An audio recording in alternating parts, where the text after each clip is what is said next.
and welcome to the Opportunity Live podcast. Today I have Natalie with me, whom I met in India with her two little kids. She had been traveling around the world with them for quite a while, and I invited her to this podcast because her family's story is very interesting, and the method that she uses to raise her kids is something that I hadn't heard of before. It's called unschooling, and what she has to say about this method was very inspiring to me of how to have an interrelationship with your kids that is very free and really focused on the individual character of the kid in front of you. You still rarely see foreigners traveling with their kids in India, and even the people that are traveling with their kids in India, they're being very cautious of where they take their children. So, I would like to know your story. How did you end up being in India? Because your kids are actually from a Chinese father. You also lived in China for quite a while. So, how did all of this happen? Hi everyone.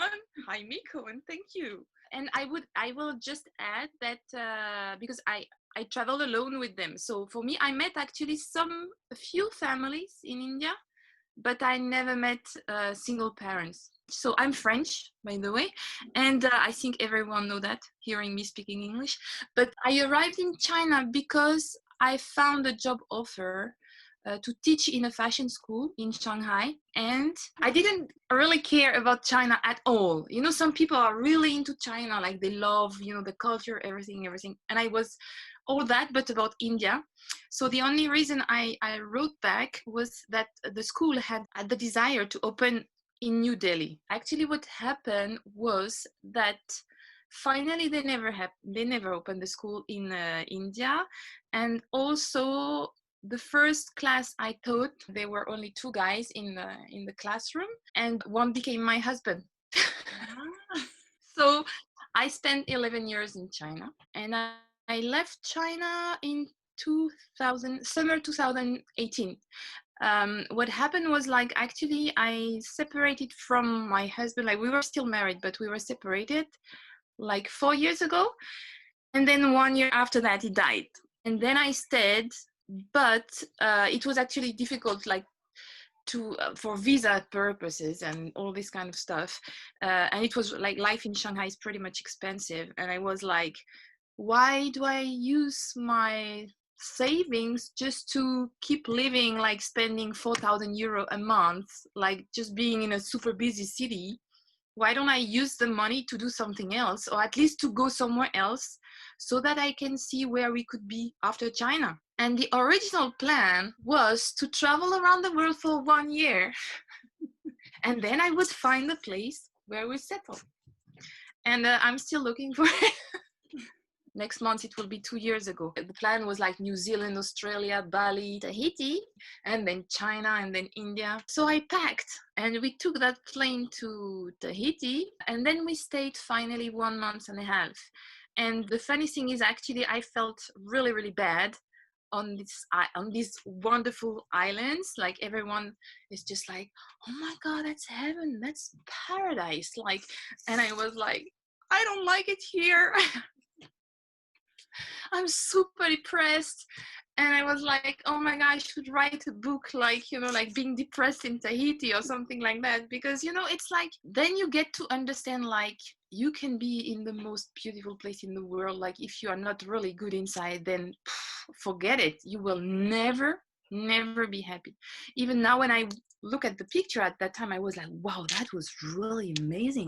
Nature there is like so beautiful. And I was feeling like shit, like really bad. It was like all that dream about traveling around the world and what people say about it. Who are those people posting like wonderful picture on Instagram, and like, my trip is like, it's not that. I'm crying. I'm just like, how can I get the next step if I'm 24 hours a day with my kids alone? And after 2 weeks they were bored of, like, we were just like, oh, what do we do today? Well, let's go to the beach. And they were like, again? And I was like, no, there's nothing else to do here. So really, it was very surprising. So then I called my friend, the therapist one, and I was like, I think I have to come back, do some session with you, and then I will see what I will do. So I came back, I began therapy with her, and then in I think December, I realized that the three of us, my kids and me, just missed China so much that we just wanted to go back there. So we went to see friends and then to India after that. And then that was it. Like we spent like 2 years traveling mostly between China, France, India, like, yeah, Polynesia and Denmark, like meeting friends and everything. And okay, so I can do it because of course my kids, they don't go to school, they never went. How did you make that decision, or why did you make that And decision? it's funny because I'm thinking like I am so not sure of anything in my life, but that I was sure. I don't know. It's like he went to a kindergarten for like 2 months or 3 months, I think.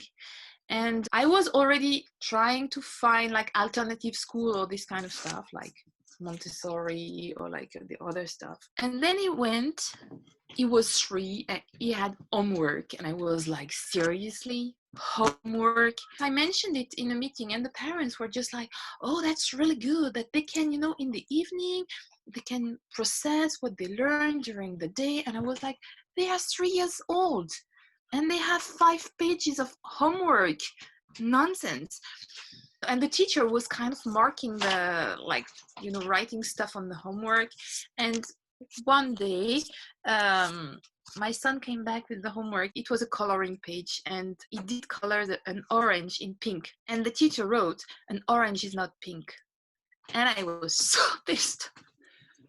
I also, because actually I have always been a very good student, very good kid at school.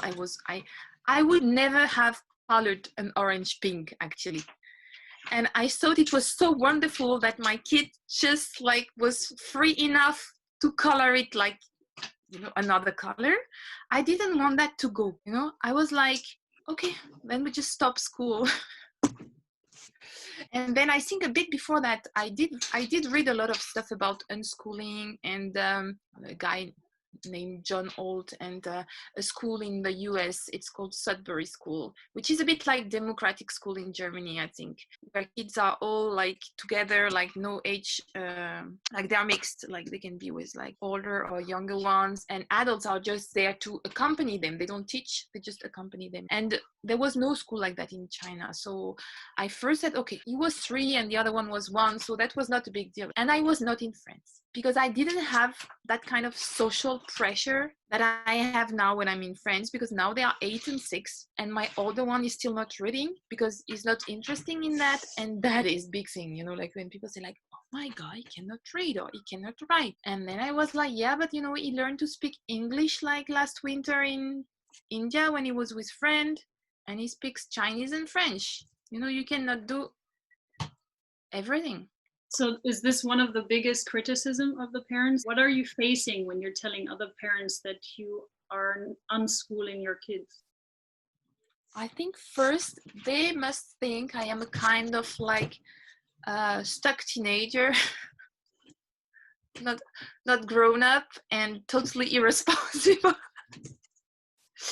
No. I think the main thing for people is about like, oh my God, but like school is good to be socialized, to have friends. They don't get to have friends, and actually they do, because my point is like, we meet people, like by traveling, and actually the only family that you meet when it's not the holidays, the school holidays, are people with unschooled kids, because that's the only one you get to see. I think one of the big challenge when you travel as a family is to find another family.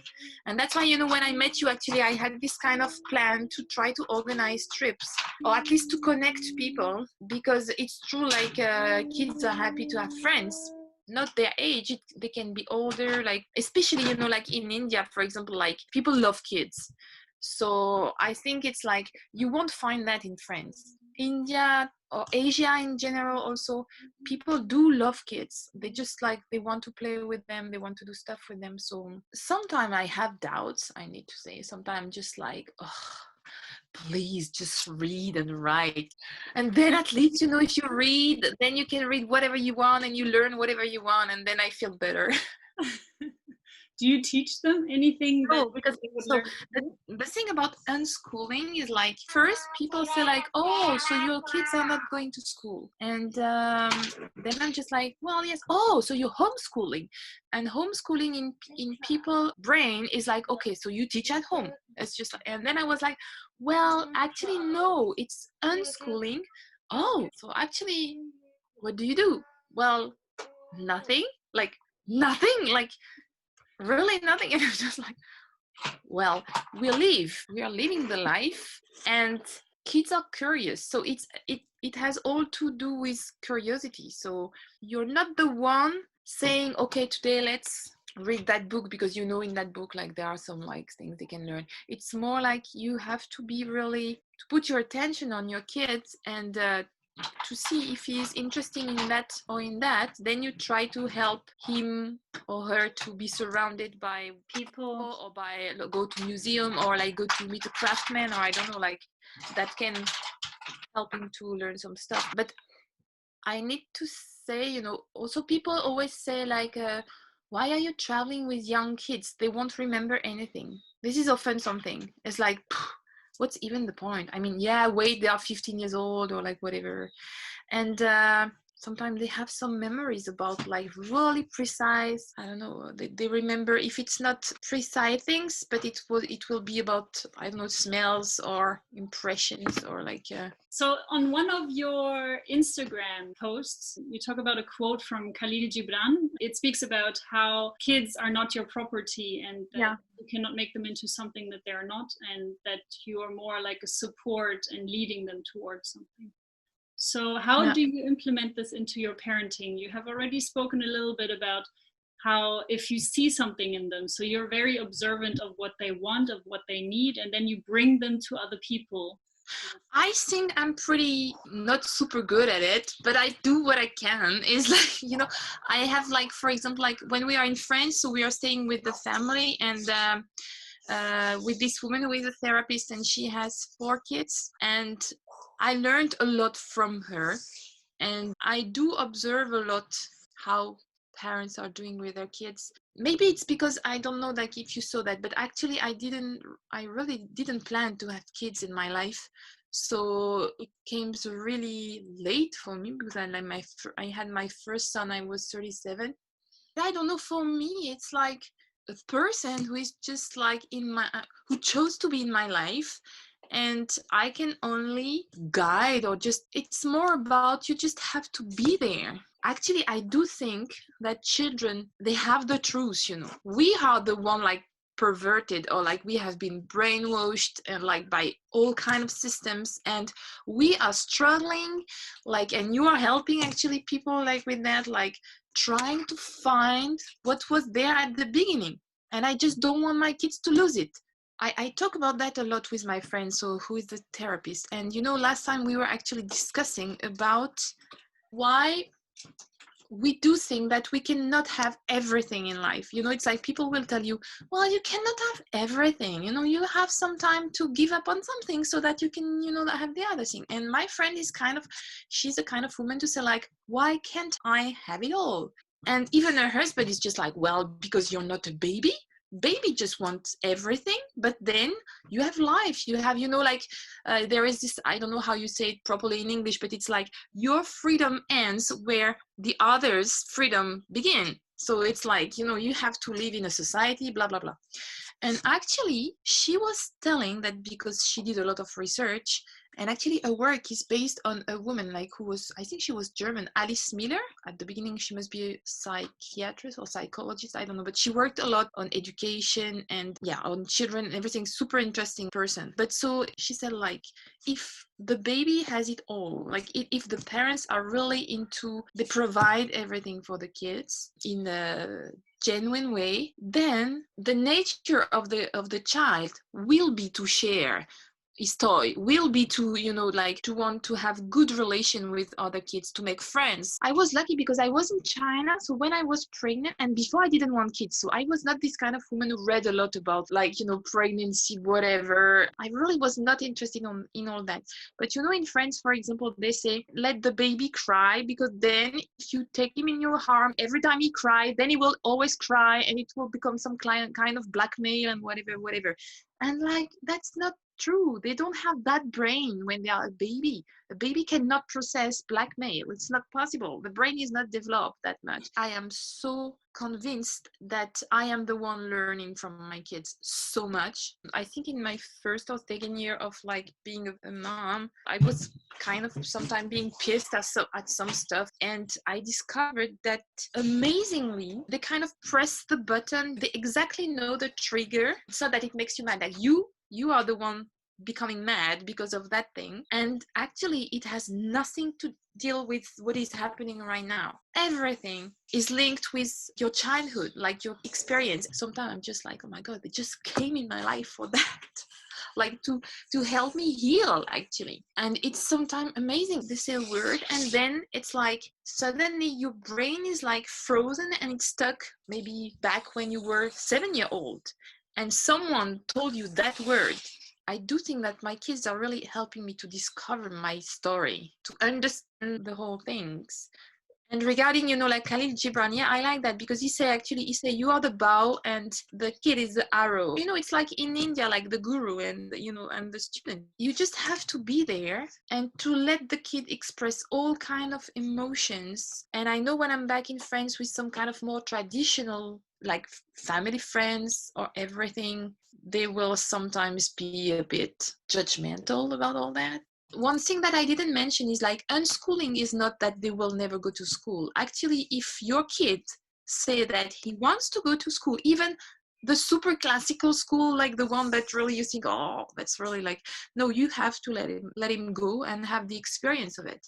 So I think it's more about trust. And actually, why shouldn't I trust them? I can guide them, but at the end, you have to maybe show them how to think, not really tell them what to think. They must develop their own process. The way we all have been educated, like in schools, led to what the world is now. So better try something different to get a different like outcome. Because if nobody's trying something new, then basically the result will be the same in some years. And the unschooling community, how we could call that, it's developing a lot, actually. I know it depends because, for example, like in Germany, you cannot. I have German friends, they are traveling because if they are in Germany, they have to send their kids to school. It's not possible to homeschool even. In France, it's possible, but you have to be inspected like every year to be sure that your kids is having a proper development, if that can mean something. Like, it's a bit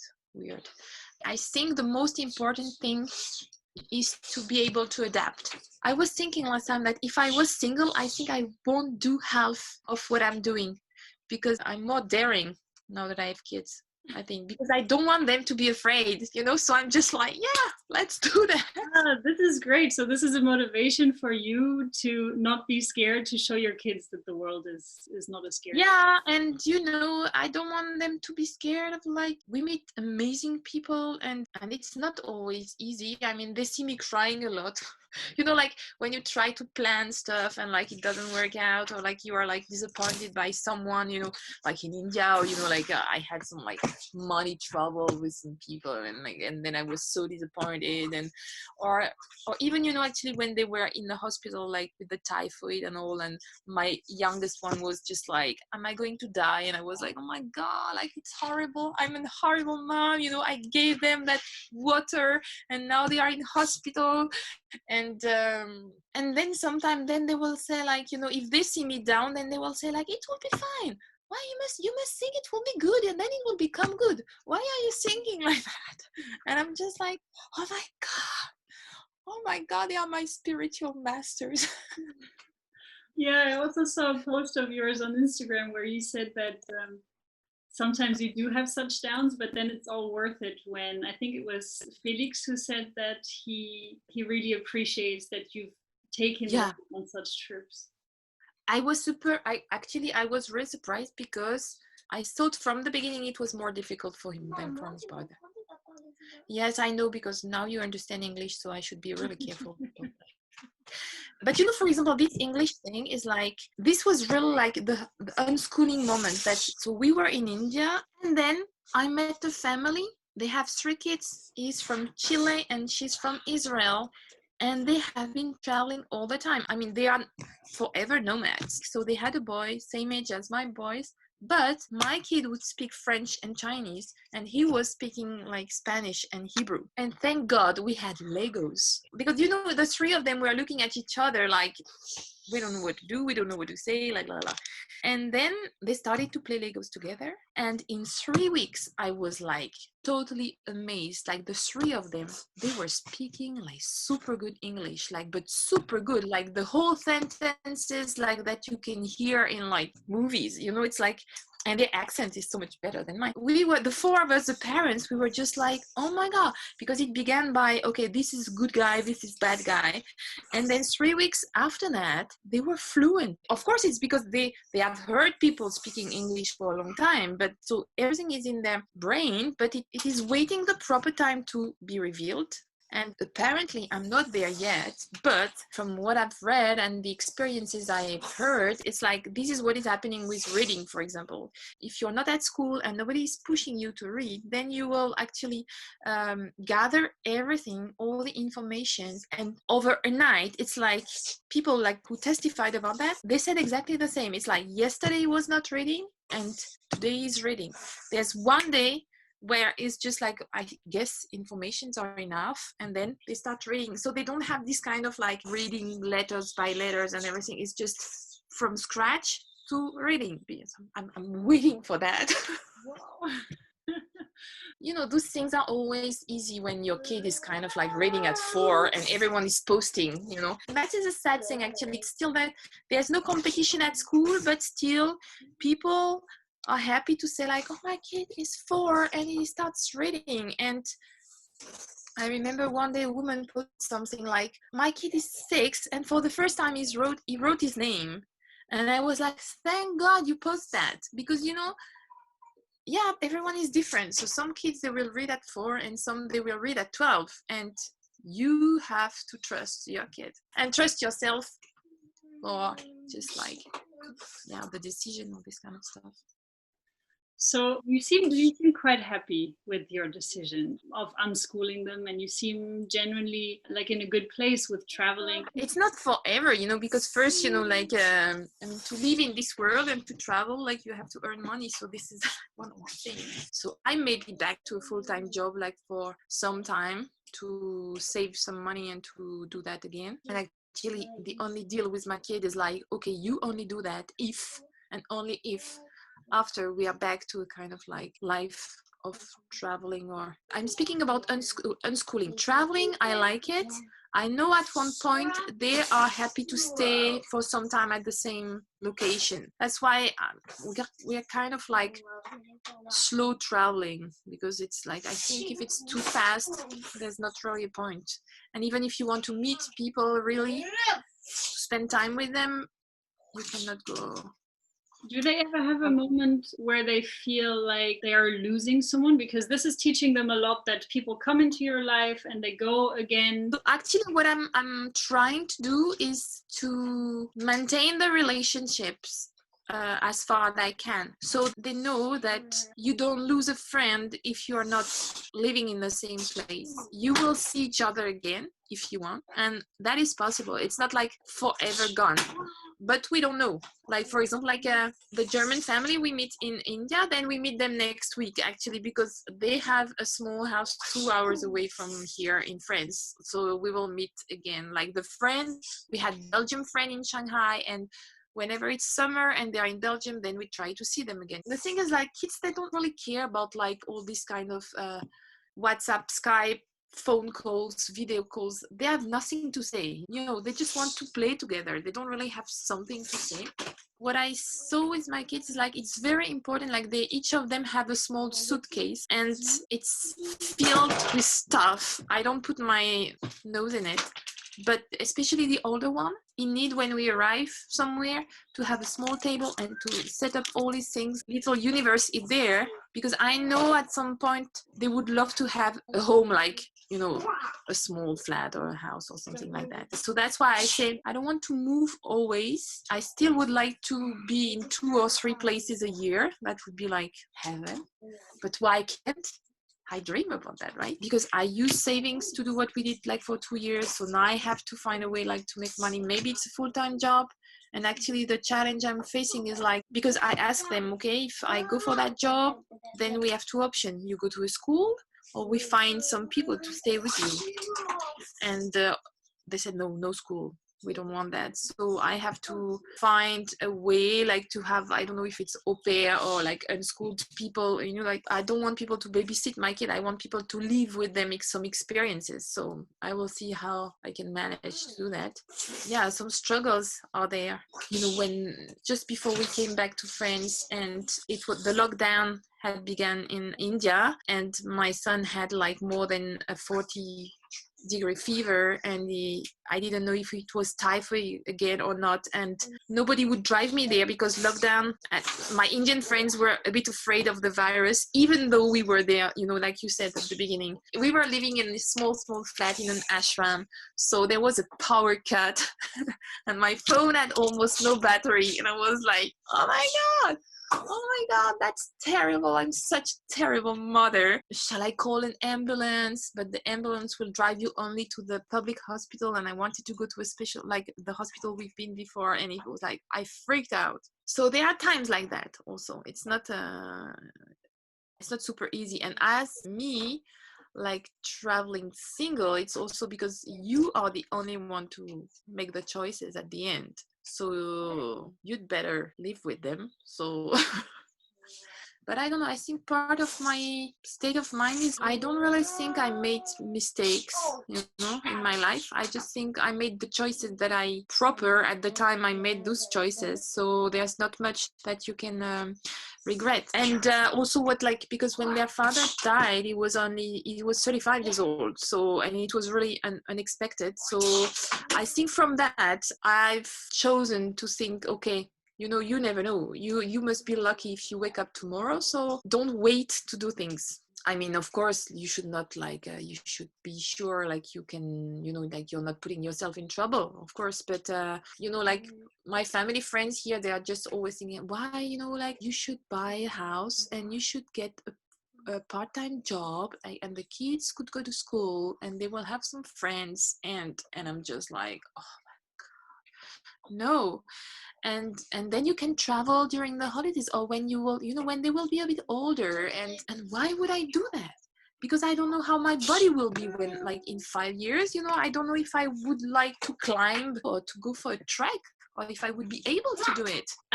Do you have any happiness hack or happiness trick that you either regularly do, or if you feel down, you choose to do something like that, either for yourself or for your kids? Is there anything that everyone else could implement into their life? I'm grabbing some tricks from other people and I'm trying them. I've learned to allow myself to feel negative emotion, you know. And one thing I'm always telling my kids, cry. Try it out, you know.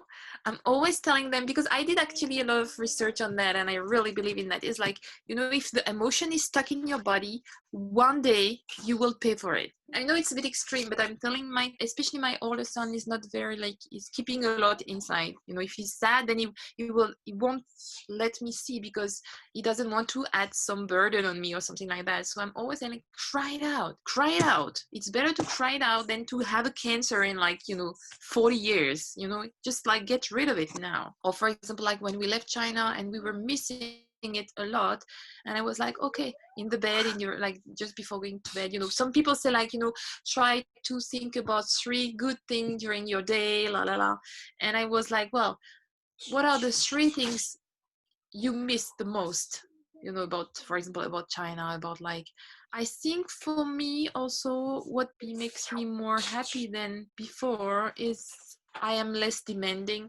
You know, it's like, okay, my target is so not to do 1 hour of yoga every day. I wish I had this kind of target, but I'm just like, okay, a mantra, chant a mantra for 5 minutes, and it's good. You can tick the box. I've learned something from my friend, like the therapist, like who is also a lot about energy. I don't know how you call it, but she's always making me do that. It's called, in French, it's called le feu du cœur. And so it's like the heart fire, the fire of the heart, I don't know. And it's like you just see it and you close your eyes and you kind of focus your mind on your heart, and you say that you activate I activate the fire of my heart, level 1. And you say that 3 times, like so, level 1, level 1, level 3 times, and then level 2, and then level 3. And The way you say I activate the fire of my heart, level 1. I activate the fire of my heart, level 1. I activate the fire of my heart, level 1. And then yeah, and then when you feel it, when you wait for a bit, I don't know, it's like you feel it. Okay, now I can do the second level. So just I activate the fire of my heart, level 2. Same, you say 3 times. Apparently there's 4 levels, but for me, when I say that, and I'm the kind of person, I'm very mental, very much in my mind, so I'm just like, oh, it won't work for me, it's like this kind of stuff. But it's true that for me, at one point, when I'm like level 3, or I don't know, it's apparently it connects you to your heart, and it helps you to really like be more inside, I don't know. And it's true, like something is kind of, it feels better at one point. It's really good. Even actually I did try it when I had headaches, or this kind of stuff, and it's really a good trick. I don't know, I tried to Google it. There's not much information about that, but some people know about it, and I think it's pretty good. Maybe it can help someone. it will definitely help someone, I'm sure.